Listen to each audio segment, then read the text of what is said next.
ഇത് കണ്ടോ, നമ്മുടെ എല്ലാവരുടെയും വീട്ടിൽ തന്നെ ഈ വാഴക്കൊലയൊക്കെ ഇഷ്ടം പോലെ കാണുമല്ലോ. അപ്പം തന്നെ ഇപ്പം ഞാൻ എടുത്തു വച്ചിരിക്കുന്ന ഇത് റോബസ്റ്റ ഇനത്തിൽപ്പെടുന്നതാണ്. നമ്മളിത് കൊടുക്കാൻ പോയി കഴിഞ്ഞാൽ വലിയ വിലയൊന്നും കിട്ടത്തില്ല. അപ്പോഴാണ് എൻ്റെ ഒരു സുഹൃത്ത് എന്നോട് പറഞ്ഞത്, ഇത് നമുക്ക് ഇങ്ങനെ പുഴുങ്ങി കഴിക്കാൻ പറ്റും. നമ്മൾ ഈ പച്ച ഏത്തക്കയൊക്കെ പുഴുങ്ങിയെടുക്കുമല്ലോ, അതുപോലെ തന്നെ ഈ പച്ച ഈ ഇതുപോലെയുള്ള വാഴയുടെ കാകൾ ഇതുപോലെ പുഴുങ്ങിയെടുക്കാമെന്ന്.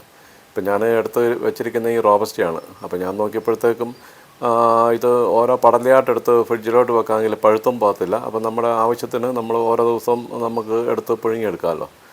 ഇത് നമ്മൾ സാധാരണ ഒന്നുമില്ല, നമ്മൾ സാധാരണ ഏത്തക്ക നമ്മൾ പച്ച പുഴുങ്ങുമല്ലോ, ഈ രണ്ട് സൈഡ് അങ്ങ് ചെത്തി കളഞ്ഞിട്ട് നമ്മൾ പുഴുങ്ങിയെടുക്കത്തില്ലേ, അതുപോലെ തന്നെ അതിൻ്റെ രണ്ട് സൈഡ് നമ്മൾ ആദ്യമേ അങ്ങ് ചെത്തി കളയുക.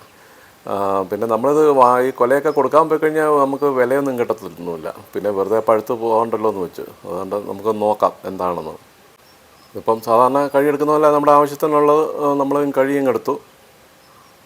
പിന്നെ അറിയാമല്ലോ, സാധാരണ നമ്മൾ പുഴുങ്ങിയെടുക്കാനായിട്ട് നമുക്ക് ആവശ്യത്തിനുള്ള വെള്ളം നമ്മൾ കുക്കറിനകത്തോട്ട് ഒഴിച്ചു, ഒപ്പം കുറച്ച് ഉപ്പും കൂടെ ഇടും.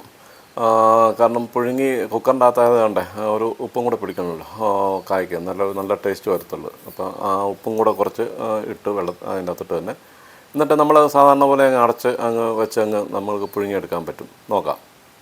ഇതിപ്പം 1-2 സ്റ്റീം വന്നാൽ മതി കേട്ടോ, അന്നേരത്തേക്കും തന്നെ ഇത് നല്ലതായിട്ട് വേകും. റോബസ്റ്റയൊക്കെ പെട്ടെന്ന് തന്നെ നല്ലതായിട്ട് വെന്ത് വരും. അത് വേണ്ട സ്റ്റീം വന്ന് ഇത്ര മതി നമുക്ക്.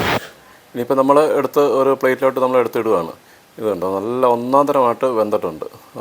ഇത് അതിൻ്റെ കൂട്ടത്തിൽ നമുക്ക് കഴിക്കാൻ വേണ്ടി നമ്മൾ ഈ മുളക് പൊട്ടിച്ച് വെച്ചിരിക്കുകയാണ്, പച്ചമുളകെല്ലാം കൂടെ. അപ്പോൾ അതുമായിട്ട് ഒന്ന് കഴിച്ച് നോക്കിയേ, ഭയങ്കര ടേസ്റ്റായിരിക്കും. പിന്നെ കഴിയുന്നതും ചൂടോടുകൂടി തന്നെ കഴിക്കണം, എന്നാലേ ഉള്ളൂ നല്ല സോഫ്റ്റായിട്ടിരിക്കത്തുള്ളൂ. ഇത് തണുത്ത് കഴിയുമ്പോഴത്തേക്ക് കുറച്ച് കട്ടിയായിപ്പോവും ഈ പച്ചക്ക. കുറച്ച് കാന്താരിയോ അല്ലെങ്കിൽ പച്ചമുളകോ എന്തെങ്കിലും ഉണ്ടെങ്കിൽ അതുമായിട്ട് കഴിക്കാനായിട്ട് നല്ലതാണ്. പ്രത്യേകിച്ച് ഈ ഷുഗറൊക്കെ ഉള്ളവർക്ക് ഈ പച്ചക്കായൊക്കെ കഴിക്കുന്നത് വളരെ നല്ലതാണ്. നമ്മുടെ വിശപ്പും പോവും, വളരെ നല്ല സാധനമാണ്. പിന്നെ വെറുതെ ഒന്നിച്ച് പഴുത്ത് കഴിഞ്ഞാൽ നമുക്ക് കൊള്ളത്തുമില്ല, വെറുതെ കൊടുക്കുകയും വേണ്ടല്ലോ. അപ്പോൾ എല്ലാവരും ഇതുപോലെ ഒന്ന് ട്രൈ ചെയ്ത് നോക്കേ.